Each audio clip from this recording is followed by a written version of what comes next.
Il y a des millions d'années, la Terre était gouvernée par de gigantesques créatures surnommées dinosaures, qui régnaient en maître absolu.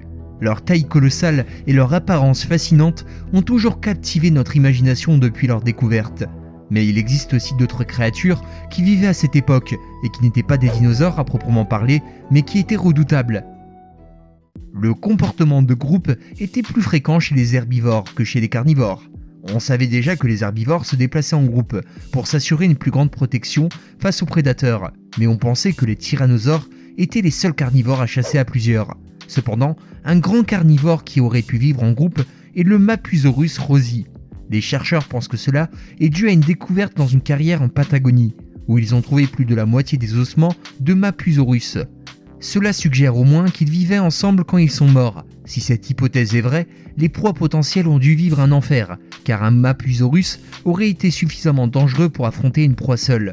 Les Mapusaurus étaient plus grands que les Tyrannosaures rex, mesurant près de 12,50 m de long, 4 mètres de haut et pesant environ 8 tonnes. On pense qu'ils vivaient en groupe pour chasser le plus grand dinosaure de la région, l'Argentinosaurus, qui pesait quant à lui 10 fois plus que le Mapusaurus. Il y a environ 65 millions d'années, les ankylosaures étaient des dinosaures herbivores exposés aux grands prédateurs de l'époque, comme le Tyrannosaure rex. Ces animaux ont réussi à survivre à leurs prédateurs grâce à une véritable armure anatomique ainsi que leur queue semblable à un gourdin. Cet attribut redoutable était composé d'os et ils s'en servaient pour fracasser ses ennemis. Les adultes pouvaient infliger des coups puissants, suffisamment puissants pour briser la cheville d'un grand carnivore. Une récente découverte explique que cette queue incroyable servait d'arme à l'ankylosaure pour se défendre contre les prédateurs, mais pouvait aussi être utilisée contre d'autres ankylosaures.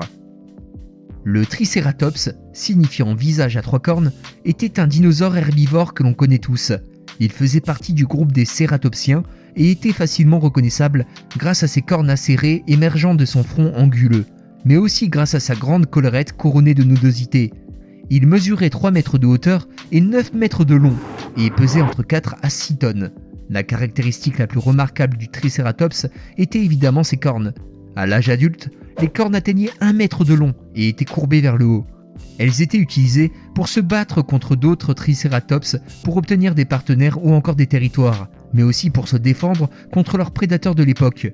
Il y a plusieurs découvertes qui ont démontré que ce dinosaure se défendait contre les carnivores de l'époque avec une grande efficacité. L'allosaure était un dinosaure carnivore, ayant vécu à la fin du Jurassique il y a environ 150 millions d'années. On a retrouvé leurs restes dans la région riche en fossiles d'Amérique du Nord. Le nom d'allosaure vient du grec et signifie littéralement lézard étrange, en raison des bosses présentes sur son crâne. Selon certaines recherches, l'allosaure aurait basé son alimentation sur la consommation de viande provenant de spécimens plus faibles vivant sur son territoire. Les membres de cet animal étaient très forts et spécialement adaptés à la chasse, avec des griffes puissantes et une queue essentielle pour maintenir l'équilibre de son corps. Ce dinosaure était fréquent en Amérique du Nord et coexistait avec d'autres dinosaures, dont l'Apatosaurus et le Diplodocus. Le Stegosaurus est également une proie intéressante pour le grand Allosaurus, qui était un dinosaure effrayant et féroce.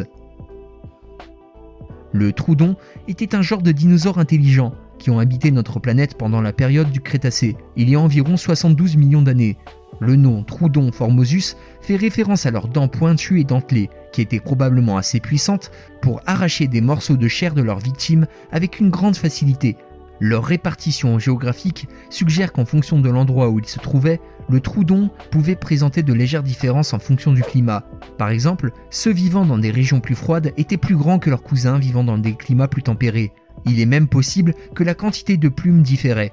On ne sait pas avec certitude s'ils étaient des carnivores féroces, des charognards ou même s'ils travaillaient en groupe, mais il est certain que leurs dents étaient redoutables pour leur proie. En tout cas, il aurait été imprudent de se retrouver face à l'un de ces dinosaures affamés. Il y a 110 millions d'années, vivait en Afrique un crocodile redoutable. Sarcosuchus imperator, aussi appelé empereur des crocodiles, était le plus grand crocodile jamais découvert. C'était l'un des plus grands crocodiliens ayant jamais existé, car celui-ci pouvait mesurer plus de 9 mètres de long et peser jusqu'à 4 tonnes.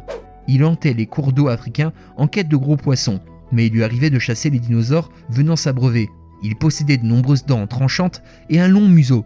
Une seconde espèce de Sarcosuchus existait, appelée Sarcosuchus arti, qui était très proche de la forme africaine et qui vivait à la même époque en Amérique du Sud. Malheureusement pour lui, et heureusement pour ses proies de l'époque, le Sarcosuchus ne pouvait pas faire le twist de la mort, car sa mâchoire trop longue et fine aurait pu se briser. Mais au final, il n'en avait sans doute pas besoin. En effet, le twist est utilisé par les crocodiles de notre époque pour déchirer leur proie. Lorsque celle-ci est piégée dans leur mâchoire, ils engagent une rotation autour de leur axe tout en serrant leur proie dans leur gueule. La plupart des personnes pensent que le Tyrannosaure Rex était l'un des prédateurs les plus grands et redoutables. Mais ce n'était pas le plus grand, loin de là. Le Spinosaure était un dinosaure qui aurait vécu il y a environ 100 millions d'années, dans les marais de ce qui s'apparente maintenant à l'Afrique du Nord. Les chercheurs savent que le Spinosaurus était énorme, même plus grand que le T-Rex, mais ils ne sont pas exactement sûrs de sa taille, car ils n'ont que des fossiles incomplets. Ce dinosaure aurait mesuré au moins 12 mètres, mais selon certaines hypothèses, le Spinosaure aurait pu mesurer jusqu'à 18 mètres de long et peser entre 8 à 10 tonnes. Ce dinosaure passait probablement la plupart de son temps dans l'eau, comme les crocodiles et les alligators. Outre sa taille impressionnante, la caractéristique la plus remarquable du Spinosaurus est sa magnifique voile osseuse présente sur son dos. C'est de là qu'il tire son nom de Spinosaure ou lézard à épines. On ne sait pas exactement à quoi elle servait, mais il existe des théories selon lesquelles cette voile était utilisée pour refroidir le Spinosaurus ou bien encore pour faire fuir ses adversaires.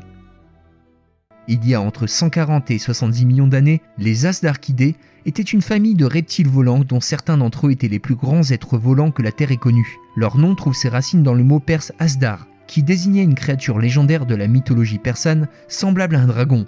Ils avaient de très longues jambes et un cou immense, des têtes massives et des becs à la forme de lances. Il est tout à fait possible que cela leur permettait de transporter leur proie jusqu'à leur nid où ils pouvaient prendre le temps de les dévorer.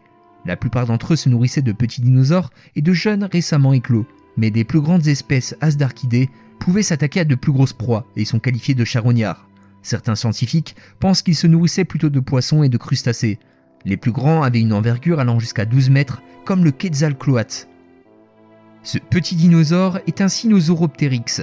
Cette espèce de dinosaure a été décrite pour la première fois en 1996.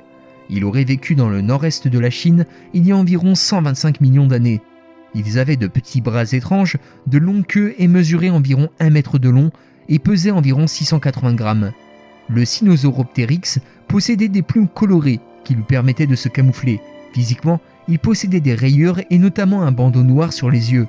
Ces dinosaures à plumes étaient des maîtres dans l'art du camouflage et étaient capables d'utiliser la contre-illumination. Cette technique de camouflage est utilisée pour compenser les différences d'éclairage qui peuvent se produire sur le corps de l'animal en fonction de son habitat. Cette technique leur permet ainsi d'éviter les prédateurs et de mieux se protéger. Ces petits dinosaures étaient des carnivores. On pense également que les Sinosauropteryx chassaient en groupe, ce qui les rendait extrêmement dangereux.